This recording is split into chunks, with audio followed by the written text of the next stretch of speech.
How's it going? Welcome to the Hellhound Show. We're going to do something a little different today, and that'll be reviewing a book, or rather a graphic novel. That is Batman, The Killing Joke, written by Alan Moore and illustrated by Brian Boland and John Higgins. This is like one of my favorites, if not my favorite Batman graphic novel of all time. Definitely up there with Long Halloween and Year One and Dark Knight Returns and Haunted Night and all those. This one provides a definitive backstory for the Joker. Easily the greatest villain of all time. At least for comic books, and probably just in general. It's the origin that they give the Joker is kind of similar to the one he got in Detective Comics number 168 from 1951. But it kind of puts a little twist on it. Basically, he is the true identity of the Red Hood, just in that issue of that comic. But it's a little different here. This graphic novel came out in 1988, and it was a huge inspiration for the first Batman movie from 1989, directed by Tim Burton, starring Michael Keaton and Jack Nicholson. The origin the Joker gets is very similar in that movie. They should definitely make a movie adaptation of this, by the way, just closely following it. That would be excellent. This is definitely the quintessential Joker, just the definitive version of the character, if you ask me too, by the way. Basically, the main story is that the Joker escapes from Arkham once again. Batman finds out that it was actually a decoy who was in the Joker's cell. It's not him at all. Meanwhile, the Joker is purchasing an amusement park, and he uses his deadly chemical on the owner, which makes him smile, grinning from ear to ear, and lethally kills him, of course. And it's intercut with the Joker's flashbacks, where he was a former engineer and failed comedian who's struggling to support his pregnant wife. And they're just fighting all the time. They're just trying to get through life and just having a really bad financial situation. And so he's desperate. You can see there he's purchasing the amusement park, and he kills the owner. It's very gruesome. I wish we could have seen him do that in The Dark Knight. I really do. He didn't have his lethal laughing gas or any of his chemicals or anything. But fortunately, he did carve a face into his victims, carve a smile into his victim's face, with a knife. So that was close, I guess, but still not quite as great as this. This is the best version of the Joker, by far. But anyway, basically the main story is now the Joker, he shoots and paralyzes Barbara Gordon, aka Batgirl. This leads to her becoming Oracle later on. Then he kidnaps Commissioner James Gordon and strips him naked and tortures him. He's trying to prove that one bad day can cause somebody to go insane, much like it did for him. And that's where it shows in the flashbacks where he gets together with some criminals. And they plan to rob the chemical plant where he used to work. That he takes the guys of the Red Hood, but really they're tricking him into donning the Red Hood costume so that the police will think that he's the leader and he'll be the one taken into custody when they get away scot-free. He's desperate for money. Turns out his wife actually dies in a tragic accident anyway, but then he's still forced to commit that crime. While he's having all these flashbacks, James Gordon's continued to be tortured and showed pictures of Barbara naked and paralyzed.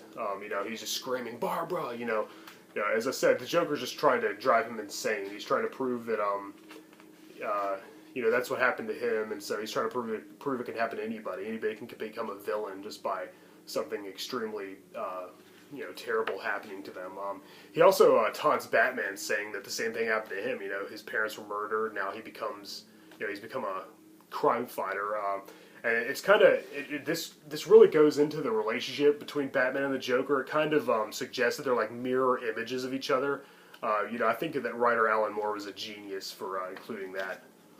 Anyway, the flashbacks continue, and we see that Batman approaches the Red Hood really the engineer in disguise, and the two criminals that he was with are gunned down by security guards, and the Red Hood is so frightened that he dives into a vat of chemicals. But when he emerges, you can see that's where he first becomes the Joker. His skin has been bleached chalk white. His hair has become green. His lips are red. He's just, and he totally loses it. After all he's been through, he just completely goes insane, and that's when he becomes the maniacal Joker who just loves to, commit crimes and torture and kill people and just laugh about it, for no point. And then the story continues. Batman arrives. This will contain spoilers. So if you haven't read this yet, I would read it before watching this next part of the review. Basically, I recommend this book. Definitely read it. That part's over, but I'm going to go ahead and get into more of the story right now. So if you haven't read it yet, that's basically my review of this awesome book. So go read it before you watch this part of the review. Anyway, Batman arrives, him and Joker fight. He continues to taunt him and tries to convince him that one bad day can make somebody, change their personality completely and, basically become evil, or just plain insane. Batman even tries to help the Joker and tell him that there's hope for him, that it can help him, and, he can turn his life around. But the Joker becomes really serious and says, no, it's too late for that. And he tells Batman a joke, and then they both start laughing, and the story just kind of ends. Such a great book.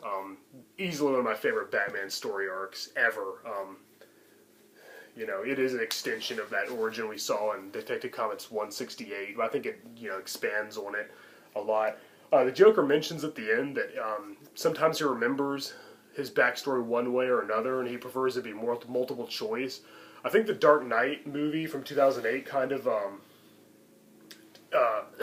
references that when the Joker gives a few different reasons why he got his scars on his face that makes it look like he's constantly smiling. Each time he tells a story, it's something different. I think that was kind of an homage to The Killing Joke. And as I said, I would love to see this adapted into a movie. This is definitely one of my favorite graphic novels, comics, whatever. I just love it. I'm sure you already know I'm a huge Batman fan.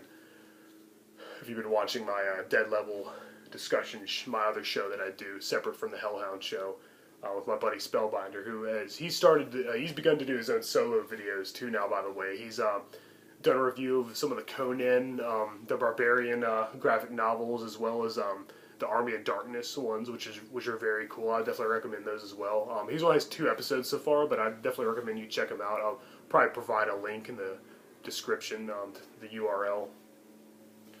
So, what else can I say about The Killing Joke? Definitely, easily my top 5 favorite graphic novels.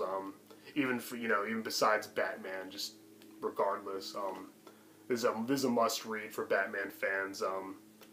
They definitely should have made the movies more like this. This is the definitive Joker. I think really the closest they've ever gotten to adapting the Joker onto something you can watch is in the cartoon, where he's voiced by Mark Hamill.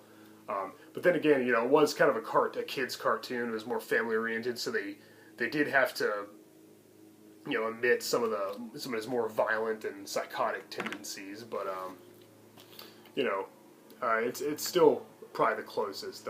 I still like Jack Nicholson and Heath Ledger's portrayal as well. But it would be great to see a movie adaptation of this.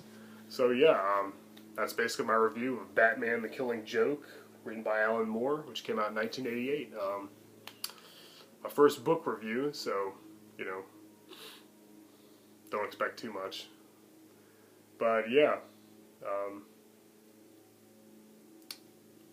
this review probably could have been better. But as I said, it's my first book review, so I'm used to reviewing movies and stuff. But maybe in the next one I'll have it down a little better. But I still hope that my review, my video, influenced your decision to read this great book. So that's all that matters. So Batman rules. I think that's something we can all agree on. So see you guys later.